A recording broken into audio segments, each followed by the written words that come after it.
പ്രിയമുള്ള കൂട്ടുകാരെ, നമ്മൾ തമ്മിൽ ആശയവിനിമയം നടത്താനാണ് നമ്മൾ യഥാർത്ഥത്തിൽ ഈ ഗ്രൂപ്പിനെ ഉപയോഗിക്കുന്നത്. എന്നാൽ ഈ പ്ലാറ്റ്ഫോം ഇടയ്ക്കിടയ്ക്ക് നമുക്ക് മാതാപിതാക്കളുമായും ഷെയർ ചെയ്യേണ്ടി വരും. അതുകൊണ്ട് തന്നെ ഇന്നത്തെ ഈ ചെറു വീഡിയോ നമ്മുടെ മാതാപിതാക്കൾക്ക് വേണ്ടിയാണ്. വീഡിയോ കാണുമ്പോൾ മാതാവിനെയോ പിതാവിനെയോ അത് ഏൽപ്പിക്കുക.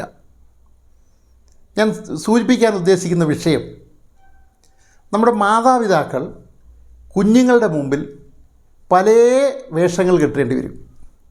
അതിലൊരു വേഷമാണ് ഗുരുവിൻ്റെ സ്ഥാനം. ഗുരു, ഞാൻ സൂചിപ്പിക്കുന്നത് അച്ഛനും അമ്മയും നമ്മളെ സ്നേഹിക്കുന്നു, ഓമനിക്കുന്നു, ലാളിക്കുന്നു, അപ്രകാരം വളർത്തിക്കൊണ്ടുവരുന്നു, എന്തും നമുക്ക് നൽകുന്നു. നമ്മൾ ഏറ്റവും ശ്രേഷ്ഠരായ വ്യക്തിത്വങ്ങളാകാൻ അവരെ ആഗ്രഹിക്കുന്നു. ഇതൊരു യാഥാർത്ഥ്യമാണ്. പക്ഷേ അവർക്ക് നമ്മുടെ മേൽ ഒരു അധികാരമുണ്ട്, കുഞ്ഞുങ്ങളുടെ മേൽ ഒരു അധികാരമുണ്ട്. ആ അധികാരം പലപ്പോഴും ഉപയോഗിക്കുമ്പോൾ അത് വിധേയരാകുന്ന കുഞ്ഞുങ്ങൾ അതിൻ്റെ ആശയസമ്പുഷ്ടത അല്ലെങ്കിൽ ആശയത്തിൻ്റെ ഔന്നത്യം മനസ്സിലാക്കാതെ ഒരുപക്ഷേ അതുമായി പൊരുത്തപ്പെടാൻ കഴിയാത്ത അവസ്ഥയിലേക്ക് വന്നേക്കാം. ഞാനീ പറഞ്ഞ ഒന്നും മനസ്സിലായില്ലെന്ന് വ്യക്തം. ഞാനതൊന്ന് വ്യക്തമാക്കുകയാണ്. ഒരു ഉദാഹരണത്തിന്, ഒരു മകൻ അല്ലെങ്കിൽ മകൾ ആഹാരം കഴിച്ചുകൊണ്ടിരിക്കുകയാണ്. അതിനിടയിൽ ഒരു ഗ്ലാസ് എടുത്ത് വെള്ളം കുടിക്കുന്നു. അപ്പോൾ അമ്മയോ അച്ഛനോ മറന്ന് പറയാണ്, വെള്ളം കുടിക്കരുത്. യഥാർത്ഥത്തിൽ വെള്ളം വേണം, വെള്ളം കുടിക്കുക. അപ്പോൾ ആ ഒരു തവണയെങ്കിലും ആ കുഞ്ഞിനോട് മാതാവോ പിതാവോ സൂചിപ്പിക്കുകയാണ്, വെള്ളം ആഹാരം കഴിക്കുന്നതിനിടയിൽ വെള്ളം കുടിച്ചാൽ അതിന് ചില ദോഷവശങ്ങളുണ്ട്. അവിടെ പഠിപ്പിക്കുകയാണ്, ഒരു ഗുരുവാകുകയാണ്, അധ്യാപകനാകുകയാണ് മാതാവ് അല്ലെങ്കിൽ പിതാവ്. സൂചിപ്പിക്കുന്നു, നമ്മുടെ ഉദരത്തിൽ അവിടെ ഈ ദഹനപ്രക്രിയയുമായി ബന്ധപ്പെട്ട് ഒരു ആസിഡ് ഉൽപ്പാദിപ്പിക്കുന്നുണ്ട്. അത് ഹൈഡ്രോക്ലോറിക് ആസിഡാണ്.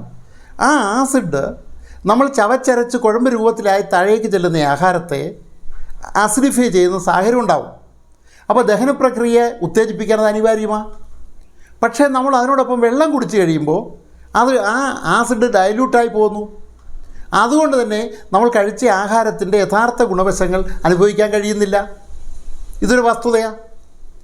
ഈ വിവരം ആ കുഞ്ഞിനോട് മാതാവോ പിതാവോ ഷെയർ ചെയ്യുകയാണെങ്കിൽ അപ്പോൾ ആ കുഞ്ഞ് കൺവിൻസ്ഡ് ആവും. പക്ഷെ പലപ്പോഴും എന്താ സംഭവിക്കുക, പലപ്പോഴും അധ്യാപകനാകാൻ തയ്യാറാവാതെ മാതാവായാലും പിതാവായാലും എന്താ സ്റ്റാൻഡ് എടുക്കുക, അവർ എൻ്റെ മോനല്ലേ അല്ലെ എൻ്റെ കുഞ്ഞല്ലേ എന്നുള്ളതിൽ അധികാരത്തോടു കൂടി എന്ന് പറഞ്ഞാൽ ആ കൽപ്പന മാത്രം മതി എന്ന് ധരിക്കുന്നൊരവസ്ഥ. പക്ഷേ ആ കൽപ്പന മാത്രം എന്തുകൊണ്ടാണ് എന്ന ചോദ്യം, എന്തുകൊണ്ട് എന്ന ചോദ്യം അറിവ് സമ്പാദിക്കുന്ന, വിവരങ്ങൾ ശേഖരിക്കുന്ന, ലോകത്തെ പരിചയപ്പെടുന്ന കുഞ്ഞുങ്ങളെ സംബന്ധിച്ചോളം വലിയ ഘടകമാണ്.